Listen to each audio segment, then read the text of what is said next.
ಪ್ರಿಯ ವೀಕ್ಷಕರೇ ನಮಸ್ಕಾರ. ನಾನು ಡಾಕ್ಟರ್ ಪ್ರಶಾಂತ್ ಕೆ.ಬಿ. ಈ ದಿನದ ವಿಡಿಯೋದಲ್ಲಿ ನಾನು ನಿಮಗೆ ಡ್ರ್ಯಾಗನ್ ಫ್ರೂಟ್ಸ್ ಬಗ್ಗೆ ಮಾಹಿತಿಯನ್ನು ನೀಡ್ತೀನಿ. ಈ ಹಣ್ಣನ್ನ ಪಿತಾಯಿ ಹಣ್ಣು ಅಂತ ಸಹ ಕರಿತಾ ಇದ್ರು. ಈ ಹಣ್ಣಿನ ಬಗ್ಗೆ ಬಹಳಷ್ಟು ಜನಗಳಿಗೆ ಗೊತ್ತಿಲ್ಲ, ಯಾಕೆಂದ್ರೆ ಇದು ನಮ್ಮ ದೇಶದ ಹಣ್ಣಲ್ಲ.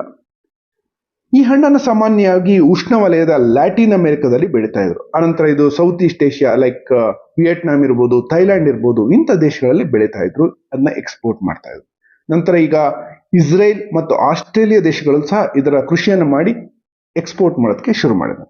ಹಾಗೆ ಇದನ್ನು ಈಗ ಇಂಡಿಯಾದಲ್ಲೂ ಬೆಳೆಯೋದಕ್ಕೆ ಪ್ರಾರಂಭವನ್ನು ಮಾಡ್ತಾರೆ. ನೋಡೋದಕ್ಕೆ ಇದೊಂದು ಕೆಂಪು ನವಿಲುಕೋಸ್ ತರ ಕಾಣಿಸುತ್ತೆ. ಒಳಗೆ ಇದರಲ್ಲಿ ತಿರುಳಿರುತ್ತೆ, ಹಾಗೆ ಒಂದು ಚಿಕ್ಕ ಚಿಕ್ಕ ಕಪ್ಪು ಬೀಜಗಳು ಸಹ ಇದರಲ್ಲಿ ಇರುತ್ತೆ. ಹಾಗೆಯೇ ತಿನ್ನೋದಕ್ಕೆ ಇದು ಜಾಸ್ತಿ ಸ್ವೀಟ್ ಇರೋದಿಲ್ಲ, ಸ್ವಲ್ಪ ಹುಳಿ ಇರುತ್ತೆ. ಇದು ಸಾಮಾನ್ಯವಾಗಿ 3 ಕಲರ್ ಅಲ್ಲಿ ಸಿಗುತ್ತೆ: ರೆಡ್ ಕಲರ್, ಪಿಂಕ್ ಕಲರ್ ಮತ್ತೆ ವೈಟ್ ಕಲರ್ ಸಿಗುತ್ತೆ. ಇತ್ತೀಚಿನ ದಿನಗಳಲ್ಲಿ ಈ ಹಣ್ಣು ಬಹಳ ಪಾಪ್ಯುಲರ್ ಆಗ್ತಾ ಇದೆ. ಹಾಗಾಗಿ ಹಣ್ಣಿನ ಅಂಗಡಿಗಳಲ್ಲಿ ಮತ್ತೆ ಸೂಪರ್ ಮಾರ್ಕೆಟ್ಗಳಲ್ಲಿ ಇದನ್ನ ಮಾರಾಟವನ್ನ ಮಾಡ್ತಾರೆ.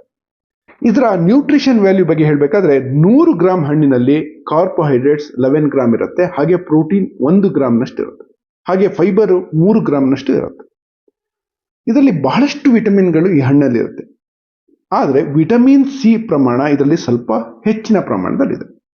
ಇನ್ನು ಮಿನರಲ್ಸ್ಗಳಾದಂತಹ ಕ್ಯಾಲ್ಸಿಯಂ, ಐರನ್, ಫಾಸ್ಫರಸ್ ಕಂಟೆಂಟು ಈ ಹಣ್ಣಿನಲ್ಲಿ ಸ್ವಲ್ಪ ಹೆಚ್ಚಿದೆ.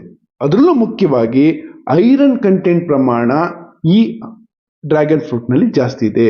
ಹಾಗಾಗಿ ಇದನ್ನ ಅನಿಮಿಯಾ ಇರೋರು ಈ ಹಣ್ಣನ್ನು ತಿಂದರೆ ಅನಿಮಿಯಾವನ್ನ ನಾವು ಗುಣಪಡಿಸ್ಕೋಬಹುದು. ಇನ್ನು ಹೆಲ್ತ್ ಬೆನಿಫಿಟ್ಸ್ಗಳ ಬಗ್ಗೆ ಹೇಳೋದಾದ್ರೆ ಇದರಲ್ಲೂ ಬಹಳಷ್ಟು ಹೆಲ್ತ್ ಬೆನಿಫಿಟ್ಸ್ ಇದೆ. ಅದರಲ್ಲೂ ಮುಖ್ಯವಾಗಿ ಇದರಲ್ಲಿರೋದು ಆಂಟಿ ಡಯಾಬಿಟಿಕ್ ಎಫೆಕ್ಟ್. ಅಂದ್ರೆ ಈ ಹಣ್ಣನ್ನು, ಅದರಲ್ಲೂ ಮುಖ್ಯವಾಗಿ ಕೆಂಪು ಡ್ರ್ಯಾಗನ್ ಫ್ರೂಟ್ ತಿಂದಾಗ ನಮ್ಮ ರಕ್ತದಲ್ಲಿರುವ ಸಕ್ಕರೆ ಅಂಶವನ್ನ ಇದು ಕಡಿಮೆ ಮಾಡೋದಕ್ಕೆ ಬಹಳ ಸಹಾಯ ಮಾಡುತ್ತೆ. ಸೊ ಇದು ಡಯಾಬಿಟಿಸ್ ಇರೋರಿಗೆ ಬಹಳ ಅನುಕೂಲ. ಆದರೆ ಊಟ ಆಗಿ ಒಂದು 2 ಗಂಟೆ ನಂತರ ಅಥವಾ ಊಟಕ್ಕಿಂತ 1 ಗಂಟೆ ಮುಂಚೆ ತಿಂದರೆ ಒಳ್ಳೆಯದು.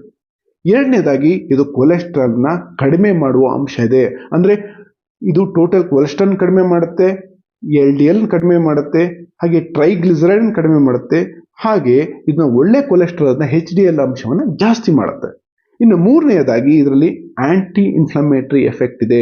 ಅಂದ್ರೆ ಇದು ಉರಿ ಊತವನ್ನ ಕಡಿಮೆ ಮಾಡುತ್ತೆ, ಯಾಕೆಂದ್ರೆ ಇದರಲ್ಲಿ ಆಂಥೋಸೈನಿನ್ ಅನ್ನೋ ಅಂಶ ಇದೆ.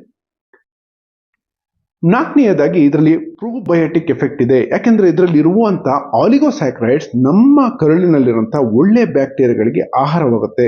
ಸೊ ಅದು ಅದರ ಬೆಳವಣಿಗೆಗೆ ಒಂದು ಪೂರಕವಾಗಿರುತ್ತೆ. ಹಾಗಾಗಿ ಇದು ನಮ್ಮ ಜೀರ್ಣಾಂಗದ ಆರೋಗ್ಯಕ್ಕೆ ಬಹಳ ಉಪಯೋಗ.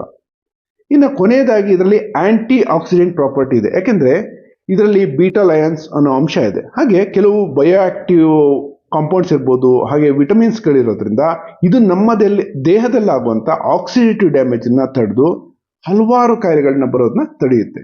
ಹಾಗಾಗಿ ಈ ಡ್ರ್ಯಾಗನ್ ಫ್ರೂಟ್ ಅನ್ನ ನಾವು ಸೇವನೆ ಮಾಡೋದ್ರಿಂದ ನಮ್ಮ ಆರೋಗ್ಯವನ್ನ ಕಾಪಾಡ್ಕೋಬಹುದು. ಹಾಗೆ ಇದರಲ್ಲಿ ಆರೋಗ್ಯವನ್ನ ಸುಧಾರಿಸಬೇಕಾದಷ್ಟು ಅಂಶಗಳಿರೋದ್ರಿಂದ ಈ ಹಣ್ಣನ್ನ ನಾವು ಪ್ರತಿನಿತ್ಯ ತಿನ್ನೋದ್ರಿಂದ ಇದು ನಮ್ಮ ಆರೋಗ್ಯವನ್ನ ಕಾಪಾಡುತ್ತೆ ಅಂತ ಹೇಳ್ತೀನಿ. ಎಲ್ಲರಿಗೂ ಧನ್ಯವಾದವನ್ನು ಹೇಳ್ತಾ ಈ ಕಾರ್ಯಕ್ರಮವನ್ನು ಮುಗಿಸ್ತೀನಿ.